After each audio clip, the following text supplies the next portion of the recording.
Hey guys, so I am still sitting in my scrubs from work today, but I wanted to give you guys a video as we are on day 3 of our clean eating challenge. So we're almost at the halfway point. So today I know this is probably going to be a little bit of a long video because I really want this to be educational. And I want a challenge for you guys for the rest of the week. So, you guys have been doing wonderfully so far and have been following a lot of the guidelines. But I have noticed that a large amount of you have been having dairy, which if you look at the list is not on the clean eating guidelines, and I'm going to tell you why. So while you definitely don't need to eliminate dairy from your life long term, my challenge to you guys is if you have had dairy this week, don't have it for the rest of the week. So for the next 4 days of this challenge, don't have dairy.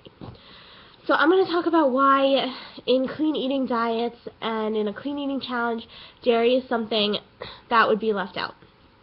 And why it's also left out of paleo, which is something that I do. So basically, a clean eating diet is all about foods that are not going to raise inflammation, raise your insulin levels, won't acidify your body, and won't cause any sort of negative response in your body, harming your gut, all that kind of things, raising negative hormone responses, etc., etc. Dairy products actually do all of those things. So therefore, in a clean eating diet, they're not okay. So besides the inflammatory response, there's also a lot of people who don't even realize it, but have a slight sensitivity to lactose or casein and whey, the two main proteins that are found in milk. And you would not know this unless you cut out dairy for a week or so and you saw that, like, oh, I'm less bloated, or I just dropped a couple pounds. Like, it could be because the dairy was actually causing a response in your body, but since your body wasn't sensitive to it, you just never knew.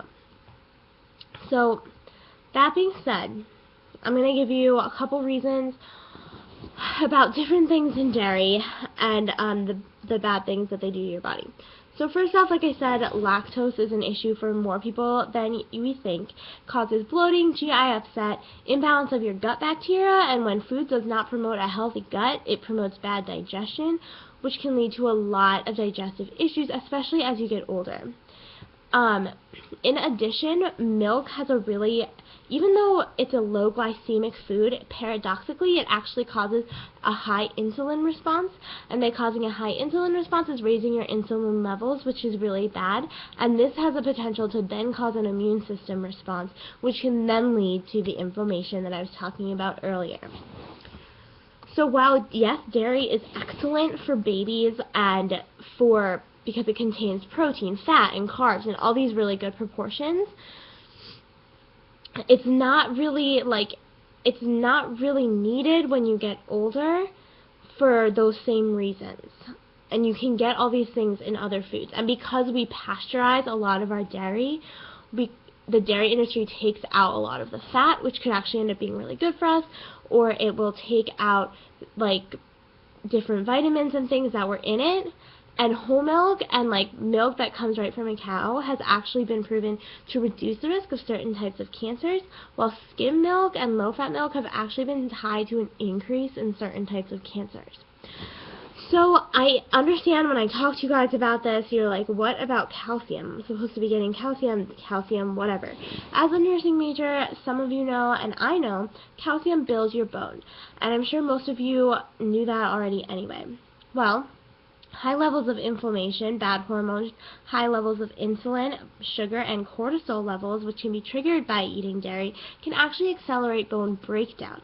And while the U.S. has one of the highest calcium consumptions, we actually also have one of the highest rates of osteoporosis.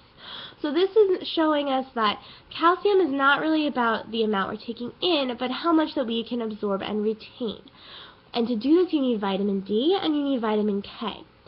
And these are not found in things like your skim milk. And actually low-fat diets, trying to get all those low-fat salad dressings and stuff, which I'm not really a proponent of, actually impair the body's ability to absorb vitamins like this and therefore impair your bone health. Okay, so in addition, then people are like, well, if I'm not going to eat dairy, I need to take a calcium supplement. Again, that is false. Calcium supplements give you a short-term increase in your bone density, but over time your hormones will work against the extra calcium and can leave your bones more brittle. So dairy obviously is not the only source of good calcium. green leafy vegetables are actually your best source and the best way for your body to retain the calcium that you're taking in. There was an experiment done with kale versus milk, and it was found that the plant source calcium in the kale increased bone mineral density more and reduced the risk of osteoporosis. So not just due to the calcium content that this happened, but kale also has vitamin K, vitamin D, a bunch of minerals, a bunch of phytonutrients, and all these things together work together to increase the bone density along with the calcium. So in addition to green leafy vegetables, meat, seafoods, almonds, hazelnuts, and walnuts are all excellent sources of calcium. So you're not going to be like depleted of your calcium, especially for you guys who will only not be eating a dairy product for 4 days now or so. So, in a clean eating diet, yes, there are benefits to dairy, and I'm not going to discount that. However, in a clean eating challenge, you want to eliminate the chance of inflammation, of allergies, and of any potential health problems, even if it's something as simple as bloating. So because of that, dairy is dairy, and so I am going to challenge you guys for the next 4 days of this week. If you have been eating dairy, please do not eat any more dairy for the next 4 days. See if you see a difference in your body. Some people might not be sensitive at all, and you can go back to eating dairy next week, and you're not going to feel a difference. And you know what? Then you learned about your body. However, I found even after a week or so of cutting out dairy that I felt a lot better. I had a lot more energy. I had less fat. I wasn't as bloated. I wasn't gassy.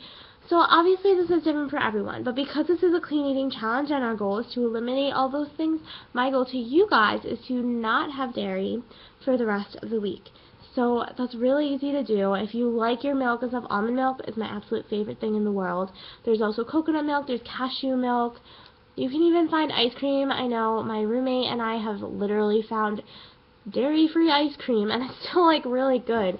We got this mint chocolate chip kind that was like, you wouldn't have even known that it was made with cashew milk. It actually probably tasted better.